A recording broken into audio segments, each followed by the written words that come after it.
नमस्कार, आप सभी का स्वागत है हमारे चैनल अखंड ज्ञान पाठ में। आज इस वीडियो के माध्यम से हम आपके समक्ष एक बहुत ही सुंदर लेख का पठन करेंगे, जिसका शीर्षक है 7 समुद्र और 7 द्वीपों से आगे। तो चलिए वीडियो की शुरुआत करते हैं। एक बार की बात है, हस्तिनापुर में एक राजा हुए, नाम था शिव। उन्हें वैराग्य हुआ और उन्होंने अपने पुत्र शिवभद्र को राज्य का भार सौंपकर संन्यास ले लिया। संन्यास लेकर वे तप करने लगे। 2 दिन व्रत रखते और 1 दिन ही आहार ग्रहण करते। लंबे समय तक यही क्रम चलता रहा। दूर दूर तक वे तापस रूप में प्रसिद्ध हो गए।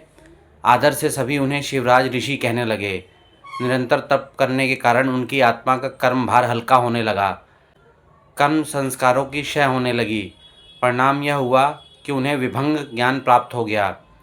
विभंग ज्ञान का अर्थ है इंद्रियों की सहायता के बिना एक सीमा तक देख और जान सकने वाला ज्ञान।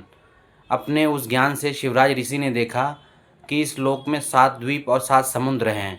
यह ज्ञान उनके लिए किसी चमत्कार से कम नहीं था। 7 द्वीपों और 7 समुद्रों को देख देख कर वे चमत्कृत होते रहे और चमत्कृत हो होकर देखते रहे। उन्हें लगा कि उन्होंने इस लोक का सारा ज्ञान प्राप्त कर लिया है। लोक 7 द्वीपों और 7 समुद्रों तक ही सीमित है। इससे आगे कुछ नहीं है। इससे आगे केवल अंधकार है। थोड़ा सा ज्ञान प्राप्त हो जाए तो आदमी फूला नहीं समाता। फिर वह तो 7 द्वीपों और 7 समुद्रों का ज्ञान था। वह ज्ञान पाने के बाद अहंकार को जागना ही था। वह जागा और शिवराज ऋषि ने जहाँ तक लोगों को देखा था, वहीं उनके देखने की सीमा बन गई। बंधुओं, अहंकार का लक्षण यह तो होता ही है कि उससे पीड़ित व्यक्ति अपने ज्ञान को परम ज्ञान माना करता है।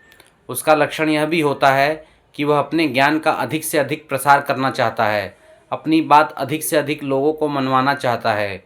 शिवराज ऋषि ने भी अपने उस ज्ञान का भरपूर प्रसार किया।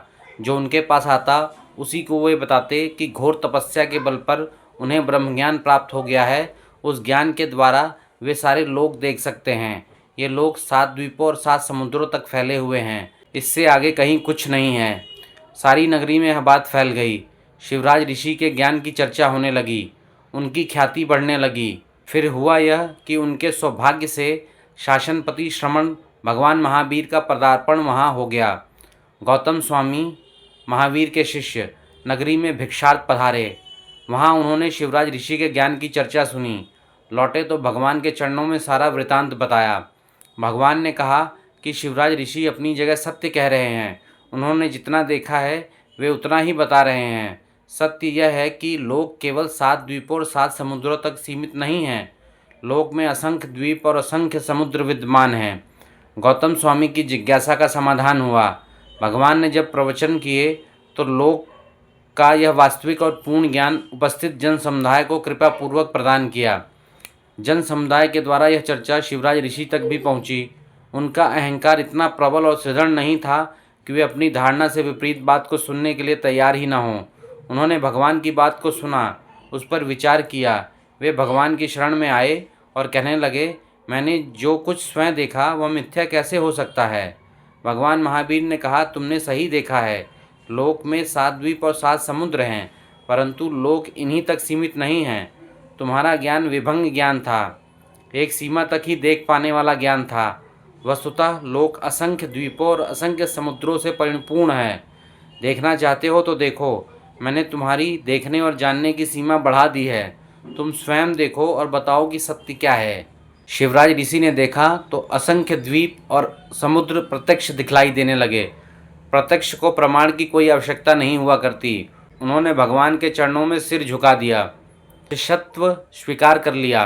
तप के साधक तो वह पहले भी थे, परंतु अब वह तप दिव्य ज्ञान से सुशोभित भी हो गया। कर्म संस्कारों की ओर तेजी से निर्जरा होने लगी। आत्मा और तेजी से उज्ज्वलता प्राप्त करने लगी। उसी जन्म में उन्होंने कैवल्य ज्ञान अर्थात मोक्ष को पा लिया। अपने सभी कर्मों का पूर्ण क्षय कर वे सिद्ध, बुद्ध और मुक्त हो गए। यदि आपको यह वीडियो पसंद आई हो तो वीडियो को लाइक करें, शेयर करें और चैनल को सब्सक्राइब करें। धन्यवाद।